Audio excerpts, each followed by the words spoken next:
Dear students, जब भी आपको ए या एन का प्रयोग करना है तो आप इन बातों को ध्यान रखेंगे। क्या याद ध्यान रखेंगे, क्या याद रखेंगे कि हिंदी में जो स्वर होता है, हिंदी में जो स्वर होता है यानी वॉवेल होता है, वो क्या होता है? वो अ आ हर्षई दीर्घ हर्षौ दीर्घ आह तक होता है।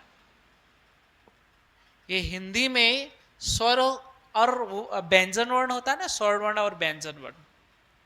तो हिंदी में जो स्वर वर्ण होता है वो क्या होता है? अ आ हर्षई दीर्घ हर्षौ दीर्घ आ तक होता है।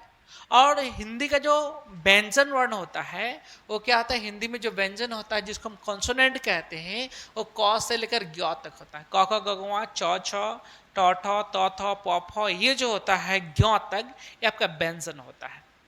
क्लियर? तो कहा कि जिस शब्द के पहले ये या एन का प्रयोग करना हो उसे हिंदी में लिखें। जिस शब्द के पहले ए या एन लगाना है उन्हें क्या करना है? हिंदी में लिखना है। अब पूरा नहीं भी लिखे, थोड़ा सा ही सही, एक दो अक्षर, जैसे यहां पर लिखा गया है। जैसे कैट है तो कैट को लिखा गया यहां पर हिंदी में, देखिए। यूरोपियन को लिखा गया है। 1 रुपी नोट को देखिए, सिर्फ पहला वाला लिखा गया यहाँ पर 1। ओल्ड मैन को यहाँ पर लिखा गया है आवर को। इसी तरह थोड़ा सा हिंदी में हल्का सा लिख दीजिए, ठीक है। वही कहा कि जिस शब्द के पहले ए या एन का प्रयोग करना है उसे हिंदी में लिखे। यदि उसका पहला अक्षर हिंदी में व्यंजन यानी कॉन्सोनेंट हो तो क्या हो? जिस शब्द के पहले आप ए या एन का प्रयोग करने जा रहे हैं उनको हिंदी में लिखिए। और हिंदी में अगर पहला अक्षर व्यंजन आ जाता है, यानी कॉन्सोनेंट आ जाता है, यानी कि क से लेकर ग्य के बीच का कोई आता है, जैसे यहां पर देखिए कैट को हिंदी में लिखा गया है और कैट का पहला जो लेटर है, अक्षर है, ये वाला, ये देखिए, ये वाला, ये क्या है? व्यंजन है या भाव स्वर है? ये क्या है? व्यंजन है। क ख ग घ ङ, ये जो स्टार्ट ही होता है व्यंजन, ये व्यंजन है, ठीक है। यहां पर देखिए यूरोपियन जो लिखा हुआ है, तो यूरोपियन जो हिंदी में लिखा गया, तो पहला लेटर, पहला अक्षर को देखिए क्या है? य से स्टार्ट है। य किसके बीच में आएगा? अ से आ के बीच में आएगा या फिर क से ग्य के बीच में? क से ग्य के बीच में। य र ल व तलवे समाधान सदंत स ह अक्षर ग्य, है ना। यानी कि क से ग्य के बीच में आ रहा है, ठीक है। तो इसका मतलब क्या? ये भी व्यंजन है, ये भी व्यंजन है, यानी ये भी कॉन्सोनेंट, ये भी कॉन्सोनेंट। 1 रुपी नोट, देखिए यहां पर 1 जो लिखा गया, य र ल व, ये भी क्या है? कॉन्सोनेंट है, ठीक है। अगर हम बात करें आगे की, तो क्या कहा कि यदि उसका पहला अक्षर हिंदी में व्यंजन कॉन्सोनेंट हो तो उसके पहले ये का प्रयोग, उसके पहले किसका प्रयोग करना है? ए का।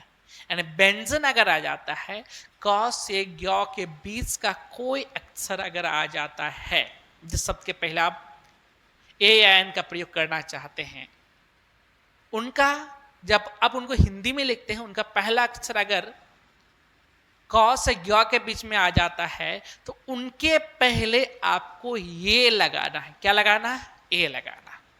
क्लियर?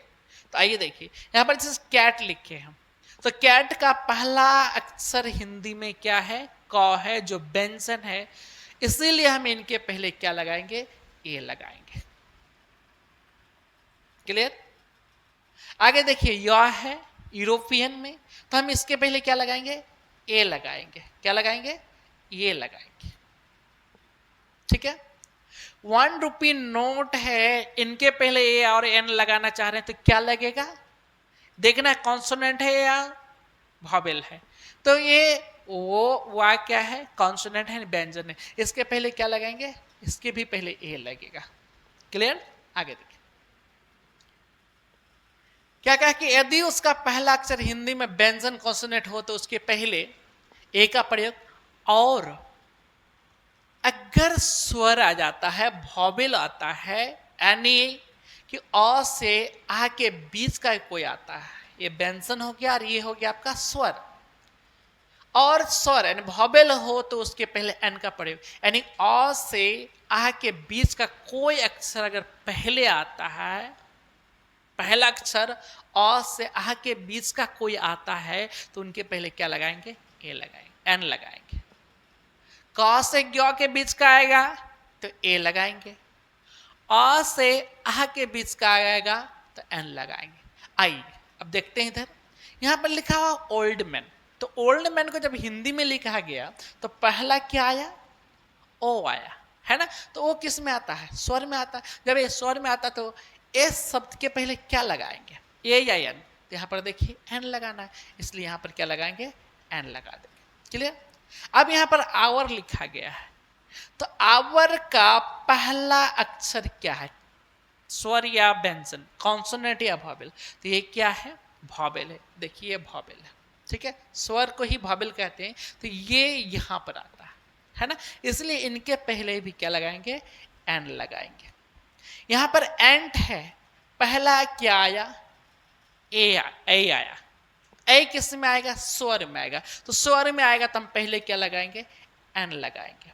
अब आते हैं यहाँ पर एम में, क्या लिखा हुआ? एम में। तो एम का हिंदी में लिखा गया, हिंदी में जब लिखा गया तो पहला क्या मिला? ए मिला। तो ये किस में आएगा? स्वर में आएगा, यानी कि कॉन्सोनेंट में, व्यंजन में आएगा, सॉरी वॉवेल में आएगा। तो वॉवेल आने पर क्या लगाएंगे? एन लगाएंगे। इसी तरह आप इनको देखिए, यंग मैन लिखा हुआ है तो यंग का पहला य है, इसलिए यहां पर क्या लगाएंगे? ए लगाएंगे। अब यहां पर यूनिवर्सिटी, ठीक है, यूनिवर्सिटी, तो पहला इसको नहीं देखना है। एक होता नहीं जो बचपन में जो हम पढ़े हैं ए ई आई ओ यू वॉवेल, वो वाला वॉवेल का चक्कर नहीं है यहाँ पर हिंदी वाला वॉवेल का चक्कर है। उस चक्कर में नहीं पड़िएगा, नहीं तो गलत हो जाएगा। जैसे यहाँ पर यूनिवर्सिटी है तो यू मिल गया, अब इनको देखकर यहाँ पर नहीं लगा दीजिएगा, इनको हिंदी में लिखिएगा। पूरा नहीं सही तो इतना तो लिख सकते हैं, इतना यू, यूनिवर्सिटी यू से स्टार्ट होता है तो यू आया, इसके पहले इसलिए क्या लगा देंगे? हम ए लगाएंगे, ठीक है। अम्ब्रेला है, अम्ब्रेला किससे होगा? अ से स्टार्ट होगा या नहीं होगा? तो अम्ब्रेला जब अ से स्टार्ट होगा तो ये स्वर आ गया, इसके पहले क्या लगा देंगे? एन लगा देंगे। अब यहाँ पर है ऑयल, ऑयल किससे स्टार्ट होता? अ से होगा। बट एक बात ध्यान रखने वाली बात है कि यहाँ पर ऑयल, ऑयल में से होता तेल, जो लिक्विड है अनकाउंटेबल, इसको हम गिन नहीं सकते हैं, इसीलिए इनके पहले ना तो ये लगाना है ना कि एन लगाना है, नहीं तो पता चला कि भीड़ में आप सब में लगा रहे थे, इसमें भी लगा दिए। थोड़ा सा इस बात का भी ध्यान रखना पड़ेगा, ठीक है। तो इनके साथ कुछ नहीं लगे, इनके पहले कुछ नहीं लगा। अब यहाँ पर है एक sentence, book lover loves dash interesting book. यहाँ पर क्या लगेगा? तो यहाँ पर बुक है तो सिंगुलर है, यहाँ पर क्या लगेगा? यहाँ पर बॉस स्टार्ट होगा, ठीक है। तो ये क्या हो गया? आपका कॉन्सोनेंट हो गया, इसलिए इनके पहले क्या लगाते हैं? ए लगाते हैं, ठीक है। बट अगर हम यहाँ की बात करें, ठीक है, इंटरेस्टिंग बुक, तो इंटरेस्टिंग किससे स्टार्ट होता है? इंटरेस्टिंग जब हम लिखेंगे हिंदी में तो हर्षई है कि नहीं? तो हर्षई किस में आता है? वॉवेल में आता है, इसीलिए हम इसके पहले क्या लगाएंगे? एन लगा देंगे, ठीक है। ध्यान रखें, इसके पहले ए और इनके पहले एन। ये कॉन्सोनेंट था इसलिए इसके पहले ए लगा दिए, और यहाँ पर ये वॉवेल है हर्षई, ठीक है, इसलिए इसके पहले एन लगा। अब नेक्स्ट बात कर रहे हैं हम, दिस इज डैश कंप्यूटर, ठीक है। तो कंप्यूटर जब हम लिखेंगे तो क से स्टार्ट होगा या नहीं होगा? किससे स्टार्ट होगा? क से स्टार्ट होगा। तो कंप्यूटर क से स्टार्ट होगा तो क क्या हो गया? कॉन्सोनेंट हो गया, इसलिए इनके पहले हम क्या लगाएंगे? ए लगाएंगे। तो ये है आपका मेन कॉन्सेप्ट कि ए कहाँ पर और किसके अनुसार, एन कहाँ पर और किसके अनुसार। क्लियर? तो ये था यूज आपका ए और एन का, कहाँ पर ए का प्रयोग और कहाँ पर एन का प्रयोग। अगर अच्छा लगा हो तो वीडियो को सब्सक्राइब और कमेंट जरूर करेंगे। Thank you very much.